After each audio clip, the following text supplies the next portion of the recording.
नमस्कार साथियों, स्वागत है आपका हमारे इस यूट्यूब चैनल पर। जैसा कि आप लोगों को पता है, जो है विधानसभा का उपचुनाव जो है वो संपन्न हो चुका है। विधानसभा के उपचुनाव में जहां पर हम आपको बताते चले, उत्तर प्रदेश में जो है अब दो ही दल मुख्यतः लड़ाई में हैं। एक है समाजवादी पार्टी और दूसरी है भारतीय जनता पार्टी। अगर हम विधानसभा उपचुनाव की 9 सीटों पर जहाँ उपचुनाव हुआ है, अगर उसके नतीजों को देखें तो जिनमें से भारतीय जनता पार्टी ने 7 सीटों पर जीत दर्ज की है, वहीं पर समाजवादी पार्टी ने 2 सीटों पर जीत दर्ज की है। लेकिन जो है जहाँ जिन सीटों पर भारतीय जनता पार्टी ने जीत दर्ज की है, वहाँ पर दूसरे नंबर पर समाजवादी पार्टी और समाजवादी पार्टी के जो प्रत्याशी थे वो रहे हैं। और जहाँ जिन सीटों पर समाजवादी पार्टी ने जीत दर्ज की है, तो वहाँ पर दूसरे नंबर पर जो है भारतीय जनता पार्टी और उसके प्रत्याशी जो हैं दूसरे स्थान पर रहे हैं।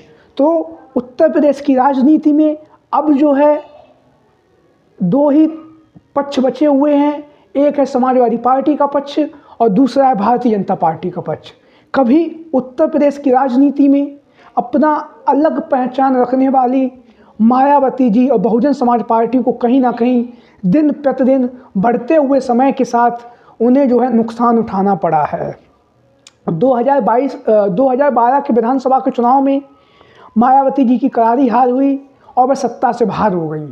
2012 से 2024 तक आते आते जो बहुजन समाज पार्टी उसकी स्थिति काफ़ी ज़्यादा उत्तर प्रदेश के अंदर दयनीय स्थिति हो गई। हम ये दयनीय शब्द इसलिए भी कह रहे हैं क्योंकि जो मायावती जी, जो बहुजन समाज पार्टी किसी समय पर सरकार बनाती थी, मायावती जी 4 बार मुख्यमंत्री रही हैं, सरकार बनाने के लिए सक्षम थी, उसकी वर्तमान स्थिति ये है कि विधानसभा में एक ही विधायक बचा है और लोकसभा जो है बहुजन समाज पार्टी से मुक्त हो चुकी है। तो उत्तर प्रदेश की राजनीति में बहुजन समाज पार्टी को लेकर काफ़ी ज़्यादा चिंताओं का विषय बना हुआ है। बहुजन समाज पार्टी में भी बहुत सारी चिंताएं बनी हुई हैं। मायावती जी के फैसले हों, चाहे बहुजन समाज पार्टी के कद्दावर नेता इंद्रजीत सरोज हों, चाहे लालजी वर्मा हों या फिर स्वामी प्रसाद मौर्य हों, चाहे तमाम दिग्गज नेता जिनके दम पर और जिनके बलबूते पर मायावती जी ने और बहुजन समाज पार्टी सरकार में काबिज हुई, सत्ता में आई, उन सभी लोगों ने धीरे धीरे जो है बहुजन समाज पार्टी का साथ छोड़ दिया।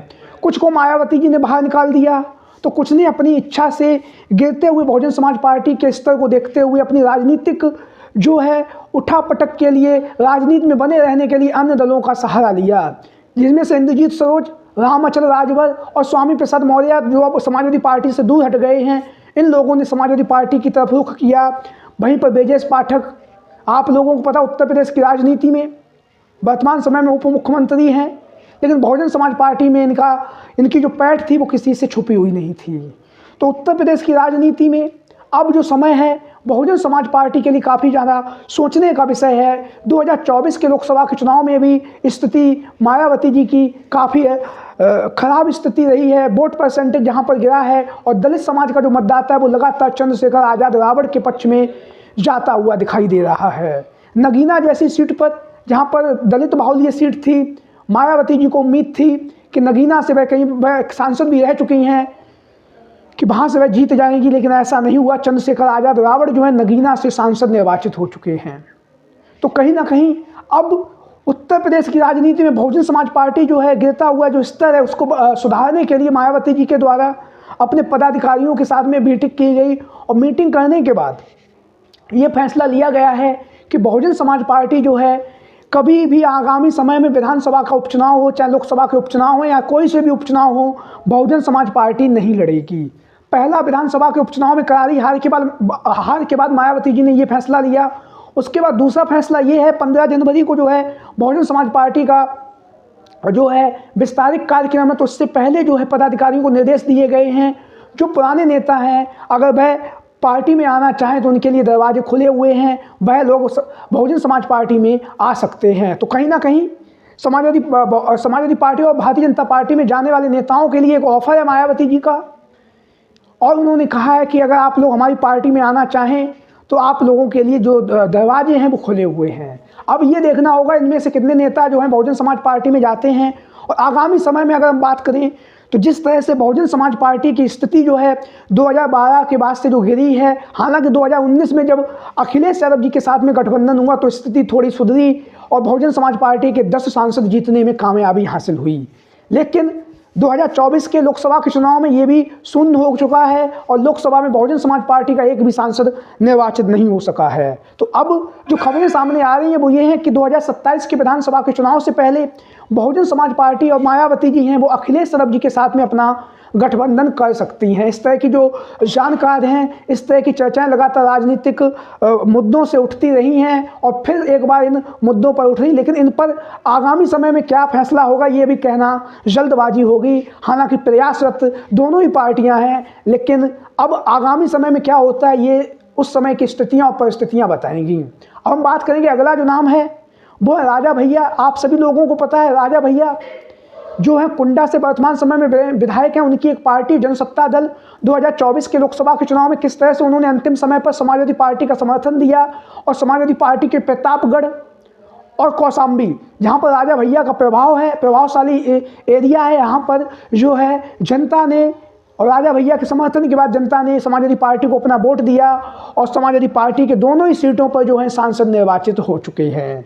तो राजा भैया के आगामी समय पर अखिलेश यादव जी के साथ में संबंध मधुर हैं और सद्य नेताजी मुलायम सिंह यादव जी के साथ में उनके जो संबंध थे वो काफ़ी ज़्यादा मधुर रहे हैं। तो राजा भैया के समाजवादी पार्टी में शामिल होने की चर्चाएं भी काफ़ी तेज़ी के साथ उत्तर प्रदेश के राजनीतिक गलियारों में चल रही हैं। वहीं पर अगला जो नाम है वो है पल्लवी पटेल का। हालांकि कहने के लिए पल्लवी पटेल जी का अपना एक दल है, समाजवादी पार्टी के सिंबल से वह वर्तमान समय में साथू की विधानसभा सीट से विधायक हैं, लेकिन लोकसभा के चुनाव में वह लगातार 3 सीटों पर अपने प्रत्याशियों को इंडिया गठबंधन से मांग रही थी उतारने के लिए, लेकिन अखिलेश यादव जी के द्वारा उनके प्रत्याशियों को जो है मौका नहीं दिया गया या उन्हें प्रत्याशियों को लड़ाने का अवसर नहीं दिया गया। क्योंकि अखिलेश यादव जी के साथ में जिस तरह से जो नेता थे, चाहे जयंत चौधरी हों या ओम प्रकाश राजभर हों या संजय निषाद हों, ये वो नेता हैं जिन्होंने राजनीति में अखिलेश यादव के दम पर ही ये आगे बढ़े हैं और फिर जब इनका समय आया इन्होंने समाजवादी पार्टी और अखिलेश यादव जी का साथ